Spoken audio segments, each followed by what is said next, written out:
నమస్తే, welcome to నవర్ cooking zone. రోజు మనం నార్మల్ ఇడ్లీ దోశ తిని బోర్ కొట్టింది కదా. ఈరోజు ఇడ్లీల బదులుగా గ్లాసు అలాగే ఒక ప్లేట్ కుడుము పెట్టుకొని తిందాం. ఏం లేదండి, దీనికోసం మనం ఇడ్లీ రుబ్బునైతే తీసుకొని మనం తీసుకునే కప్పు మెజర్మెంట్ ఏదైతే దానిలోని మనం ఇలాగ ఆయిల్ కొంచెం అప్లై చేసి అందులోని రుబ్బు పోసుకొని ఆవిరి మీద ఉడికించడమే. ఇవి చిన్నపిల్లలు అయితే చాలా ఇంట్రెస్ట్గా తింటారు, ఎమ్మీగా కూడా ఉంటాయి. దాని మీద రొటీన్గా కాకుండా క్యారెట్ తినమంటే పిల్లలు ఇంట్రెస్ట్ చూపించరు కదా. ఇలా క్యారెట్ తురుము కానీ బీట్రూట్ తురుము కానీ ఇలా వేసుకొని ఈ గ్లాసుల రూపంలో మనం కుడుములు చేసి పెట్టామంటే ఒకటి తినేవాళ్ళు 4 తింటారు కంపల్సరీ. కుడుములో ఉన్న బలము దేంట్లోనే ఉండదని పెద్దలు సామెత కదండి. ఇలా ఏదైనా మనం కుడుము రూపంలో వేసుకొని అంటే దీంట్లో ఎక్కువ మినపప్పు పాలు అయితే ఎక్కువగా ఉంటుంది, కొంచెం నూకైతే తగ్గించుకోవాలి. అలాగైతే మనకి ఇడ్లీలు స్పాంజీగా ఉంటాయి.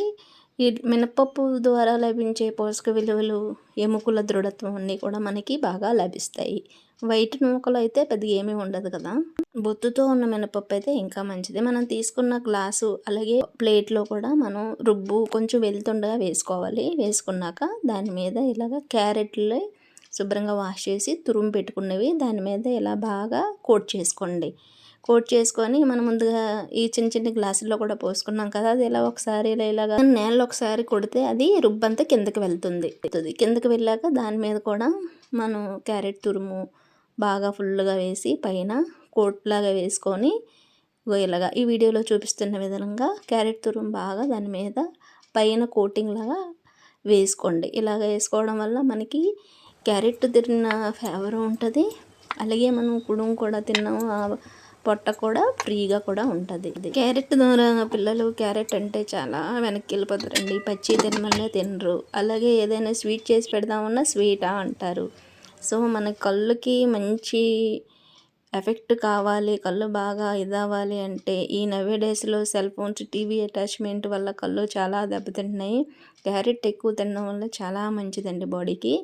సో అవన్నీ కూడా లభించాలంటే ఇలా కుడుము రూపంలో కానీ దోశ రూపంలో కానీ వేసి పెట్టామనుకోండి, పిల్లలు ఇష్టంగా బాగా తింటారనమాట. చాలా బాగుంటుంది కూడా అలా తినడం వల్ల, ఎందుకంటే మనకి ఆవిరి మీద ఉడికింది, వితౌట్ ఆయిల్, చాలా మంచిదండి బాడీకి.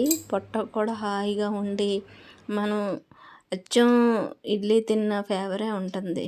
కుడుము అయితే సూపర్గా వచ్చింది చూసారండి. ప్లేట్ కుడుము ఒక్కసారి చాక్తో మనం 4 పక్కల ఇలాగా చేసి తీసామంటే అది ఎలా ఉందో అలాగే వస్తుంది. అలా గ్లాసును కూడా ఒకసారి చాక్తో ఇలాగనేసి తీసామంటే గ్లాస్ బోలంగా వస్తుంది. అలా ఈ గ్లాసులు చిన్న చిన్న గ్లాసులతో కుడుము చేసి కొంచెం చట్నీ ఏదైనా వేసి పిల్లలు పెడితే మమ్మీ డిష్ వెరైటీగా ఉంది మమ్మీ అని చెప్పి మరీ ఇంట్రెస్ట్గా తింటారు. పిల్లలు తింటేనే కదండి మనకు కూడా ఆనందం. సో ఈ వీడియో చూస్తే ఇప్పటి వరకు నా ఛానల్ ఎవరైనా సబ్స్క్రైబ్ చేసుకోకపోతే ప్లీజ్ అండి సబ్స్క్రైబ్ చేయండి, అలాగే లైక్ చేయండి, మీ ఫ్రెండ్స్ అండ్ ఫ్యామిలీ మెంబర్కి షేర్ కూడా చేయండి. ఈ గ్లాస్ కుడుములు మీరు కూడా ట్రై చేసి ఎలా వచ్చిందో నాకు కామెంట్ బాక్స్లో కామెంట్ తెలియచేయండి. మీకు ఇడ్లీ ఇష్టమా కుడుము ఇష్టమా కూడా నాకు కామెంట్ తెలియజేయండి. చూడండి, మనం వేసిన క్యారెట్ కోట్ బాగా కుక్ అయ్యి స్పాంజీలా వచ్చింది. Thank you for